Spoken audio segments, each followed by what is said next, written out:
Hello, and welcome back to the Sad Fan, where we talk about the good, the bad, and everything that made you sad.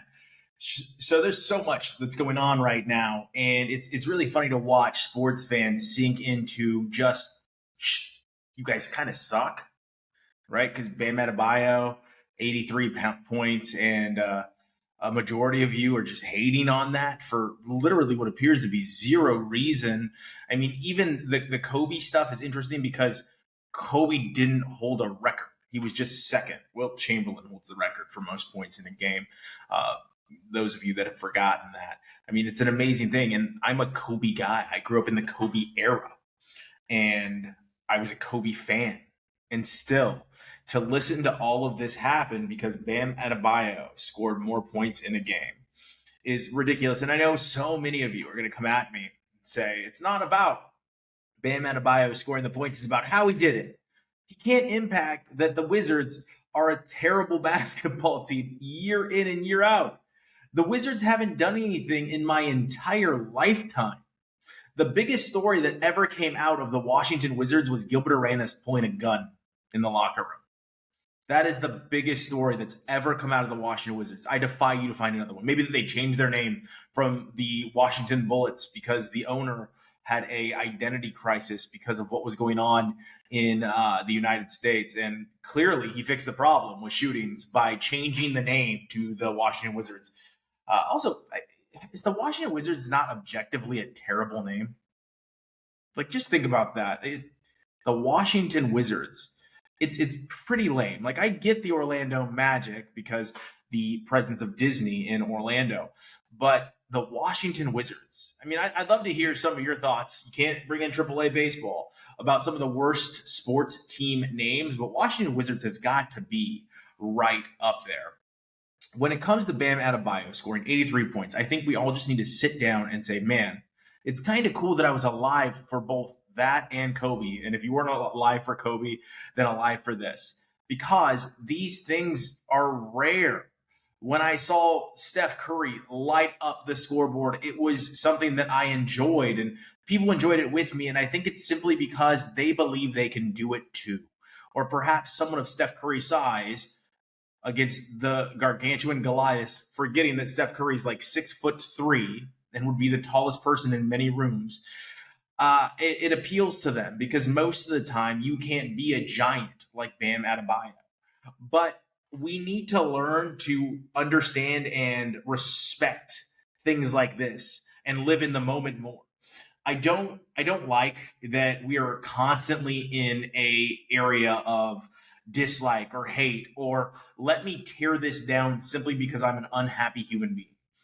Now, what's interesting with this is the Miami Heat are just an okay team. I've compared them to the Golden State Warriors, who we're going to get to here in a moment, as they appear to just want to go on a tank-a-thon as the season continues, and they're doing it at the wrong time. But I have some thoughts or theories on why the Warriors are doing this. Gosh, please let go of Dunleavy, by the way. Anyway, we're going to get to the Warriors here in just a second. Bam Adebayo did this for a team that has been middling for a while. He has been their lone superstar. So the fact that the Miami Heat decided to award him and Eric Spoelstra decided to award him is something you want to see out of your favorite teams with their best player. You want to see the player that is doing so much for an organization being rewarded for all of this. And in this, not only was he rewarded, he made them correct in rewarding him. He continued to validate what it was they were doing, saying, this is our best player. Everything's going to run through you, Bam, including the offense. And we forget as fans how much he actually does on the other side of the ball for the defense. He's one of the best defensive NBA players that exists on earth right now. Okay, one of the most athletic people at his size that exists on the earth right now. And instead of sitting here going, damn, this is one of the coolest things that I could have been around for, that I could have seen live, we're going to try to dismantle it for no reason other than you're a miserable human being. So don't come, yes, I mean what I say here. Don't come at me with the Kobe this and the Kobe that. Kobe would have done the same damn thing. And you guys need to stop living in nostalgia and go back. And I'm going to get to hindsight as 2020 here in just a bit when it comes to the NFL. But some of you that are living in this weird world where you glorify people and forget the way things were actually done, it has so much to do with society because we don't like facts. We don't like those. We just want to live in a confirmation bias, nostalgic world that allows us to think what we want, and we want those opinions reinforced. We don't even care about being correct anymore. We just want to be right, and it's getting ridiculous. This was an amazingly cool thing that Bam Adebayo did, and you cannot say it wasn't. I'm sorry. If you say it wasn't, you're a liar, because each and every one of you listening to this would have loved to be the one scoring 83 points, but you can't because you're not that good. In fact, you should just be grateful that you got to exist in its presence through your television. Let's talk about the Golden State Warriors as it pertains to the NBA. When we refer to the Golden State Warriors, we refer to a middling franchise that was great. And it was great under Bob Myers. It has been middling ever since the GM role has been handed off to Mike Dunleavy. And you've heard me, and I can't say enough how terrible Mike Dunleavy has been. He has been atrocious. He has been, you know what? If it wasn't for teams tanking, he has been the worst GM in the NBA in his time as a GM. He has no business still being the GM. What he's been able to do with a team of aging superstars that won 4 championships before he got there, that can still ball, is utterly pathetic. And as a GM, we should demand more. I have said this week in and week out, but it has come to a head. This team has now lost games to teams that are actively trying to lose. These teams are tanking. And the Warriors are losing to them. Why? Because he being Mike Dunleavy, cannot build a roster around Steph Curry. The Warriors cannot part ways with Draymond Green. These are things that a good GM needs to be able to do and pull the trigger. Eat it. Eat the fan anger when you get rid of Draymond Green, because you know it will make the team better. Draymond Green does not make the Golden State Warriors better at this stage in his career at the number he's at. If you can get him to take a veteran's minimum, sure. Let's acknowledge that Draymond Green has done some great things for this franchise. But outside of that, Draymond Green has aged like milk. He is not what he was. We need to stop trying to think he was. He should not have been up for Defensive Player of the Year last year. Jimmy Butler, we don't know if we're going to see him again or when we're going to see him again, because he traded for an aging player in Jimmy Butler that worked out. Oh, it didn't. Dunleavy has done nothing but make bad decision after bad decision after bad decision. And now the Warriors are in this purgatory. But what do I think the Warriors are trying to do? I think the Warriors are trying to position themselves for a superstar this offseason. They know they're not good enough. It's not Bob Myers, though. I think this is all Kerr. And sorry, it's not Dunleavy. I think this is all Kerr. And the Warriors are trying to position themselves to go after a superstar. And the way they're going to do that is by having a top 10 pick in this year's NBA draft. I don't think they're looking at a rookie to come save them. I think they're looking at being able to move to a superstar because they need someone that can make them good right now, make them competitive in a very, very difficult West right now. So if this is what the Warriors are going to do, I go back to my previous point. Fire Dunleavy, because I do not want to see what has been an absolutely atrocious GM get any credit. His big move this trade deadline, Kristaps Porzingis. What have we seen from him, Warriors fans? Let's ask ourselves this. Let's not live in this fake world that doesn't exist. Let's actually ask for results. We should be demanding. You know why we get run over by so many things as fans, as employees? Because we don't demand results from the top position. And that's exactly what we should be doing. We should be demanding results from the very top. Speaking of the very top, let's get to the biggest story from this previous week. And it wasn't Bam Adebayo scoring the 83 points. And it wasn't how terrible the Warriors have been. The biggest story from last week has been the Maxx Crosby trade. And I think we all just need to say it. I think people have talked around it. Eric DeCosta is a punk ass. Eric DeCosta does not stand on business at all. Will it work out for the Ravens? Who knows? Who knows?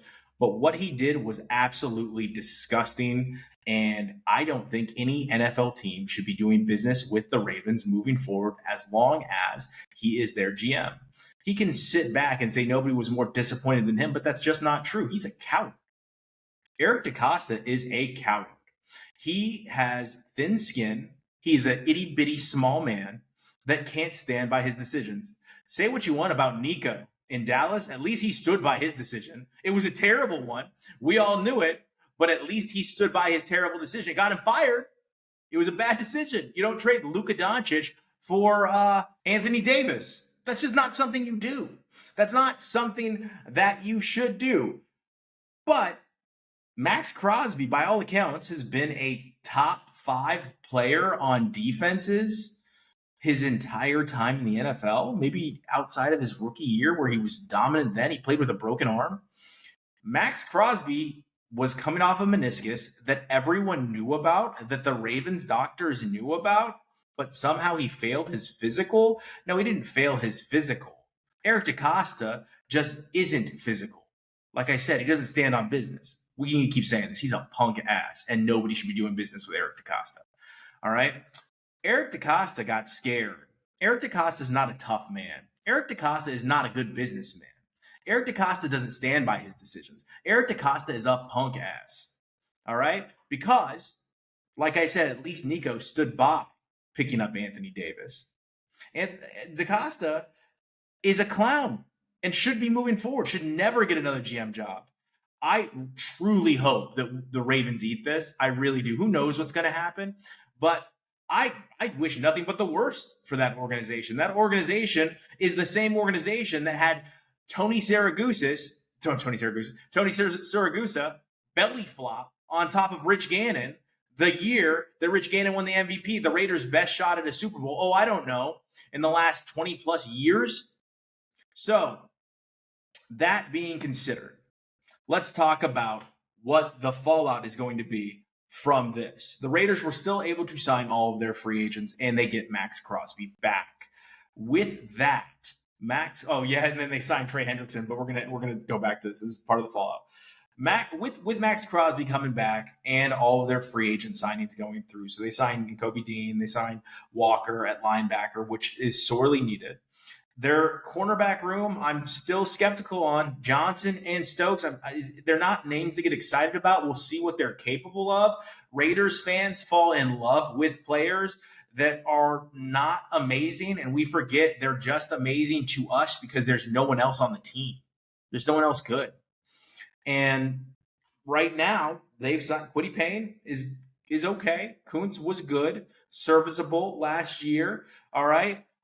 Maxx Crosby is still the only superstar on this defense. I really like in Kobe Dean's game. I like his sideline to sideline speed, but he is an upgrade, but we'll see what he's capable of. Walker is a beast. I really like that Walker signing. Outside of that, the secondary is terrifying. There's no one back there. All right. Like I said, I think it remains to be seen what Stokes and Johnson are going to be able to do, because when I'm looking at this team, they still really don't have great pass coverage. They don't have a great secondary, but that front seven does look scary. I'm not entirely sure what we're looking at in the middle of that defensive line, but the linebackers are very good. With Maxx Crosby back, presuming he stays back, which we're going to get to here in a second as well, the defensive front seven looks good. It looks good, but that offense, okay, they signed Tyler from the Ravens and Linderbaum, and he was the coveted free agent as far as offensive line play is concerned. And you like that. But right now, I mean, I like Jackson Powers, but I don't know what he's going to be able to do at guard. We're going to see. He's going to move to guard, right? And then you have Colton Miller, and that's it. That's it. You got 2 more spots to fill, and one's your right tackle. And they don't have any prospects at that right tackle spot. So yeah, that's concerning. What are they going to do there? What are they going to do with the rest of the offensive line? Okay.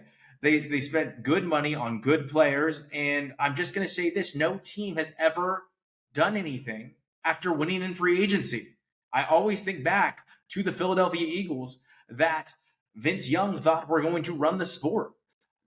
You win free agency and it doesn't really mean much until you can see how it melds together on the football field. They've got a good prospect in Genty. And then who are they going to throw the ball to? Do you really get excited about any of the people in the wide receiver room for the Las Vegas Raiders? Brock Bowers, yes, throw Brock Bowers at me, but he was hurt all last year. Tell me what he produced all last year. Nothing. So right now we've got a rookie season to go on. That's it. We don't know what we're going to get out of Brock Bowers.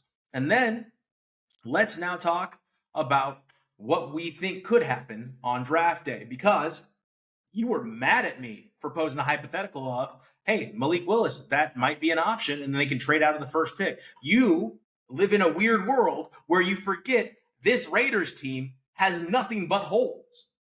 There are holes all over this Raiders team. And no, I don't think very many of them were fixed or filled. I think they got a center. Cool. But that doesn't fix the offensive line completely. That is one player. All right? They have no wide receivers that we're excited about. All right? Don't come at me with Naylor. Like, get Naylor out of here. No, I am not excited about Jalen Naylor.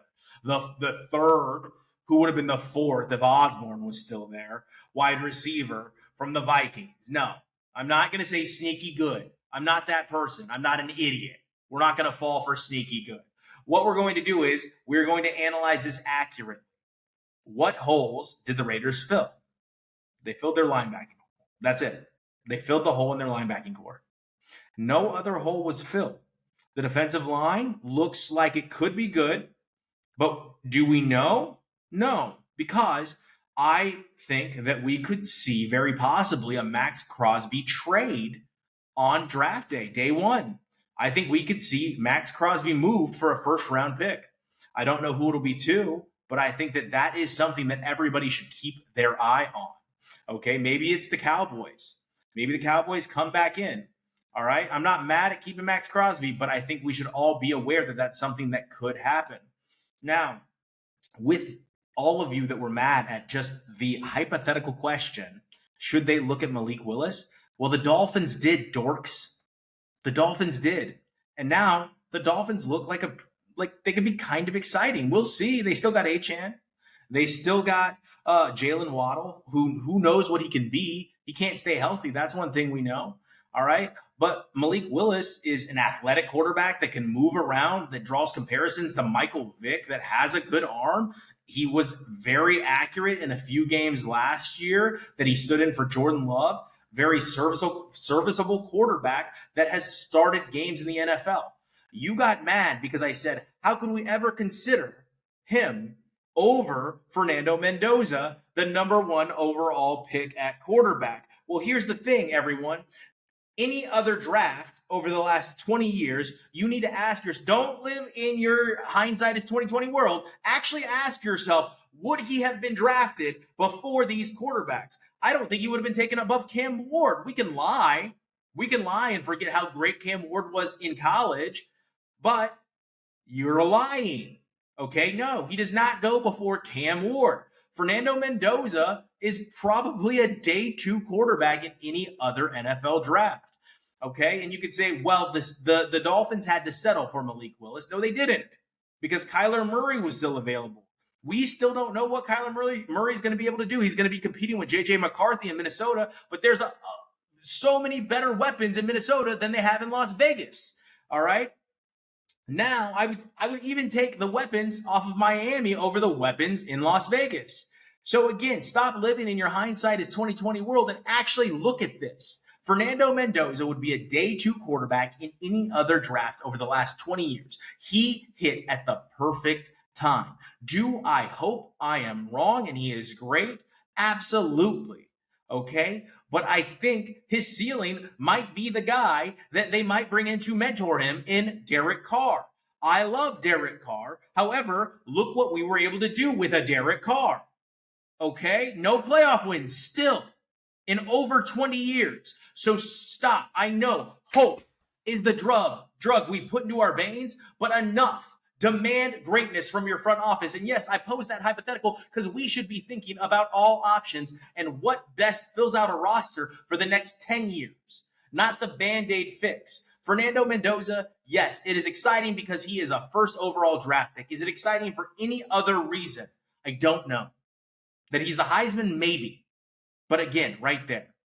The Dolphins had Ty Simpson probably going to be on the board as a rookie option for them. Instead, they signed Malik Willis. All right?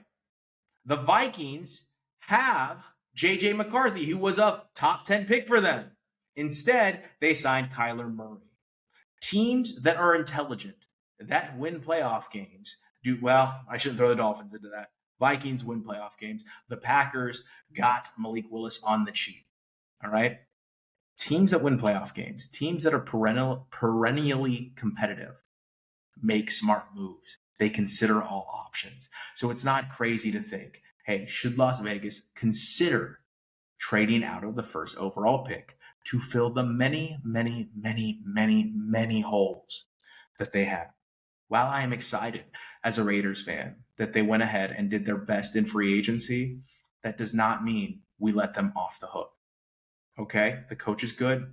I'm not a fan of the coordinators. I think I see a lot of people talking themselves into this. I'm not a fan of the coordinators. We're going to have to see what goes on with these coordinators. But overall, let's sit back and say, okay, we've made some good moves. I know it's not the most sexy thing to do, but we made some good moves. Now let's see if we can't finish fourth in our division.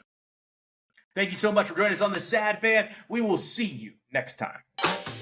Back to the block, I'm scamming. Back in the shop, I'm scamming. Get it off a dummy, I'm scamming.